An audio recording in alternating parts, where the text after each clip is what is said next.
Alright, yep, you guessed it. Another Spider-Man video from the Spider Peter guy. What do you expect? I have a problem. Not with Spider-Man, he's the best, but I have an addiction to Marvel Rivals. And I'm sure many of you also have that addiction. I haven't felt this way about an online shooter in years, probably since I got Overwatch for the first time back in 2017. This game is, in my opinion, the best possible way to adapt the Marvel Universe into a video game. A game where groups of multiversal variants, some good guys, some bad guys, battle it out over and over again on recognizable maps trying to secure whatever objective you're there to secure. Every single game is filled with team-ups that you've seen hundreds of times in the comics. You can be the Avengers facing off against the Fantastic Four. You can be the Guardians of the Galaxy facing off against the evil Guardians of the Galaxy, or as I like to call them, the not Guardians of the Galaxy. You can recreate the amazing comic storyline of Jeff Kills the Marvel Universe. And that's not even mentioning the perfected gameplay design. Every single one of these characters feel exactly how you would expect that character to play in a standalone game. And I feel like absolutely no one embodies that philosophy better than Manhattan's greatest export, Peter Parker. Give me hang time, keep me up in the late night. We can float to the sunrise. Spider-Man is in a league of his own in the hero shooter genre. I have never seen a character more true to the source material in a world such as this one. Portraying an in-depth character such as Peter Parker in a game where the entire objective is just to kill and stand in this box that maybe moves sometimes and maybe doesn't move isn't a great playground to explore the intricacies of the man. The Spider-Man, that is. But the way the character is designed, from the web swinging to the gadgets to the fact that he sometimes just runs out of webs, all play into such a beautiful way of showing off this character. And as the biggest Spider-Man fan in the room I'm currently in, I was immediately drawn to him when the game came out. In fact, he was the very first hero I ever played, and here's actual gameplay of that. And that lasted the length of that one game. I fucking hated playing as Spider-Man when Marvel Rivals came out. Everything I did was wrong. I kept swinging into walls. I had this constant feeling that my entire team was blaming me for any loss we may encounter, and rightfully so. I couldn't do anything and almost immediately gave up. I'm gonna die for it, but it's gonna be worth it.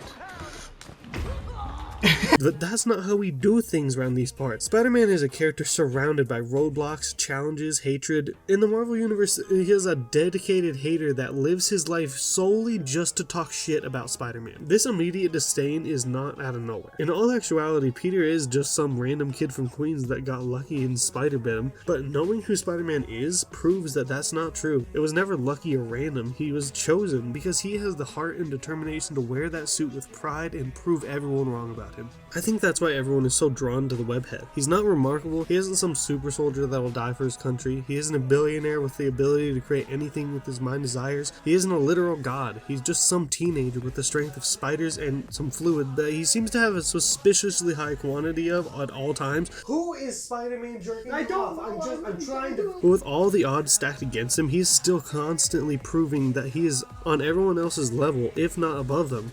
Hell, if you put Insomniac Spider-Man against anyone, that motherfucker will have you fearing for your life when Triangle and Circle pop up above your head. Speaking of Insomniac Spider-Man, this is him.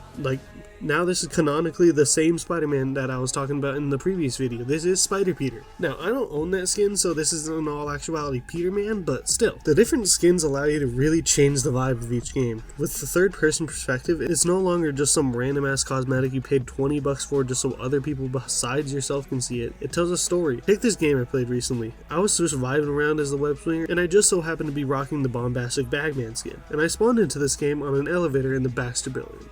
Sound familiar, gamer boy? Well, if it doesn't, then that's quite alright. It didn't sound familiar to me either. But apparently in these colorful magic books you call comics? Gross! There's a story where Peter loses his suit but feels that his identity would be found out if he left the Baxter building with no mask on. So Johnny Storm gets a bag and an extra Fantastic Four suit for him. The Bagman is born. He dons this persona every once in a while and isn't always in a Fantastic Four suit, which is what so happens to be going on right now. But by my side was Johnny Storm, Sue Storm, and here's the thing. Now in my headcanon, that is in no way correct, but it makes the game more fun for me, so shut up. This was definitely after some battle with Dracula that resulted in Reed Richards being captured or killed, and now Spider-Man has taken his place in the Fantastic Four. Just like it happens sometimes in the comics, I think. So that whole game, I felt so cool playing in the center of New York, battling supervillain variants of ourselves, all for the greater good. And that shit feels awesome, and it happens all the time. You know Civil War? Yeah. That. And that's the end of that segue. But I also feel like that happened at such a perfect point in my Spider-Man life cycle. You see, back when I gave up on day one, I tried lots of other heroes, but kept just staring at the webhead. It was like the Green Goblin mask for me, and I had to put it back on. Coward. So I did. And I fucking sacked. That's not what I wrote. Yeah, we're just gonna roll with it. I was sacked, but I was getting better. I tweaked the settings a bit, and now that I knew the map slightly better, I could find health packs when I needed them, and slowly but surely, I was starting to get better. I mean, very slowly. It took me so many games for me not to just be negative on the scoreboard, but with each game, I learned something new. I became stronger the longer I wore the mask.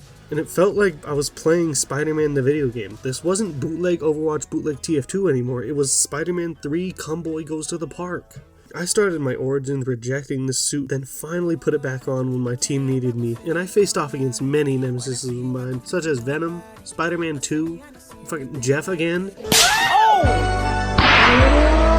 And in the previous games where I got slapped around like a bitch, I started to be able to hold my own and take them down. Prove to them and myself that I am the true friendly neighborhood Spider-Man. And as my hours on the character grew, so did my skills and my responsibility. That's goddamn right. The quote that you hear in every single bit of Spider-Man media is executed to perfection in this game, because this character truly does come with a great responsibility to wield such great power. The ability to go from spawn to the objective within 5 seconds comes at a cost, and if you can't hold your own, you're basically dead weight and an active hindrance to your team. The amount of damage he does compared to everyone else is kinda laughable, especially with how limited his resources are, but when you're able to hold your own in the battle, you are unstoppable and a true menace to the enemy team. I've carried so many games as the webhead since starting my journey, and I really feel like I was getting amazing at Spider-Man. No, it isn't, bitch. So I did what all other players end up doing at one time or another. I gave NetEase my credit card and said, "That one please." And now my Spider-Man journey has truly begun. Now that I have my own suit, I started clearing house. As you know, by the skin you get the win, and get the win I do be getting now. Here's the thing, and Human Torch. At Season 1.5, they released the rest of the Fantastic Four, and with that skin I just bought, I was an honorary member of the Fantastic Four. I even had the spray. But this was a double-edged sword, and I continued to get better and go sicko style on Spidey.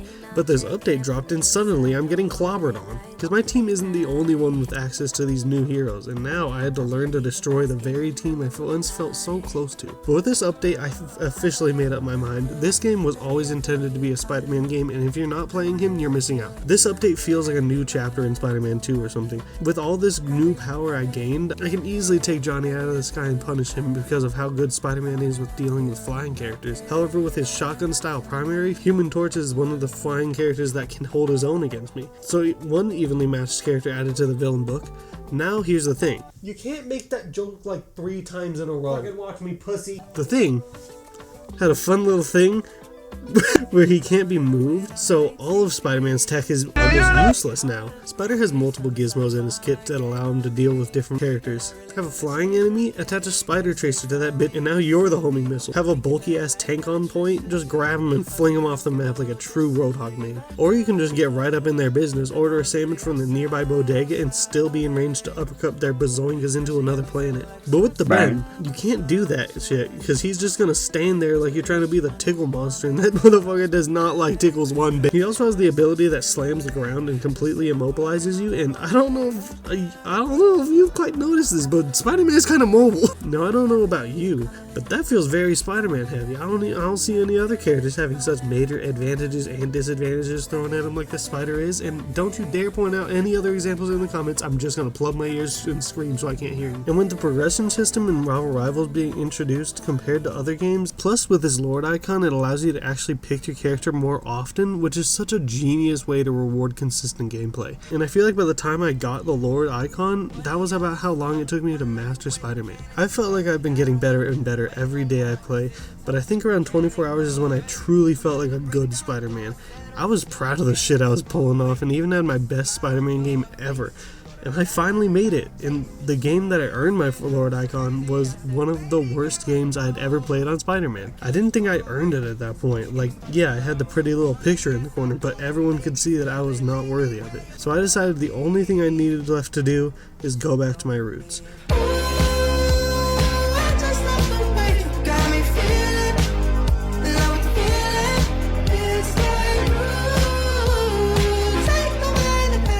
Spider-Man has and will always be my favorite superhero. I think that's kind of set in stone now. And seeing games and movies and TV shows that are giving Spider-Man his well-deserved flowers makes me so happy to be in this fan base, and I will continue to rampage through every single map as Peter B. Benson until the day the servers die. Or whenever they pull an Overwatch, whichever comes first, I guess.